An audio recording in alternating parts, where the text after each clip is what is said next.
I want to drive down on PlanCon a little bit. Obviously, the current line item, 30 rentals and sinking fund requirements, has been flatlined for this upcoming budget.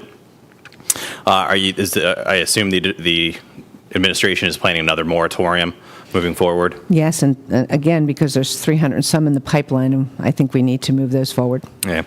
To date, since the start of the moratorium, how many projects has the department held at Part G, and how many projects have moved on to Part H for reimbursement? I'd have to go back and get that information. Okay, she's pointing at something that I can maybe tell you right away.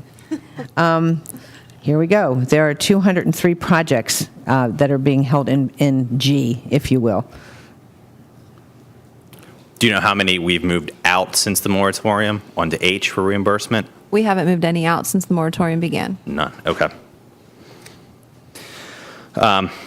How many school districts have received the extra requirements, like for LED, lead building, prototypical school construction design in the past decade or whenever those reimbursements started? We've had about 25 schools with the lead, and for prototypical, we know of about 2. 2. And how much is a reimbursement on those? Do you know off the top of your head? I don't know off the top of my head, and it would depend probably on the different factors in the formula. It would be different. Okay. And do you know how many schools would do the LED requirement without even doing the reimbursement? Because I know it's a pretty hot topic to get LED to do cost savings anyway on the environmental. Have you gone back to school districts and asked? We haven't, but I believe that is part of the questioning that we'll be looking at when we're surveying the schools dealing with energy efficiency and other topics. Okay, good. If we were to allocate an additional $25 million, $50 million, $75 million, or $100 million to the authority rentals and sinking fund line item, how many projects could the department approve through H and start reimbursing? So we can't really answer that question, and the reason is when we approve a project, it's approved. So if I approve a project right now, the initial approval would include also all the back payments that are owed on that project. So I could approve a project today that could be a $4 million project, but going forward, maybe only $250,000 annually. Then I could have another project that the initial approval could be $500,000.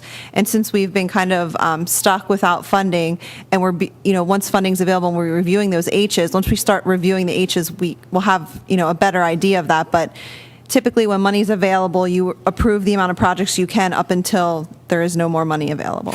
Could you give the committee a breakdown for 25, 50, 75, and 100? Could you go back and try to analyze that? I don't know if we could do that. We'd have to go through all the H's that are there and keep going back. I mean, it would, once we start. Is it normally done first in, first out? Yes. So the process is a first in, first out. So there's really no way to change the order of projects. The one exception would be that if a project would be first in and we would contact the district to get more information, or they'd have to turn in more paperwork, and there would be a significant delay from the school district, there could be a possibility of someone moving ahead of them. They would not bump to the end. They would just bump down until they then would comply with the requirements.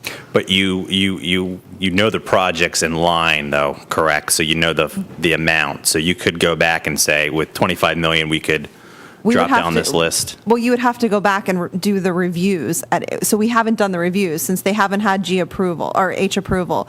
When you actually complete the H approval, that's what tells you how much it costs, because I know this starts to get a little difficult. A project stops being a project in G and it becomes leases, so that one project could have 5 bond issues that support that one lease.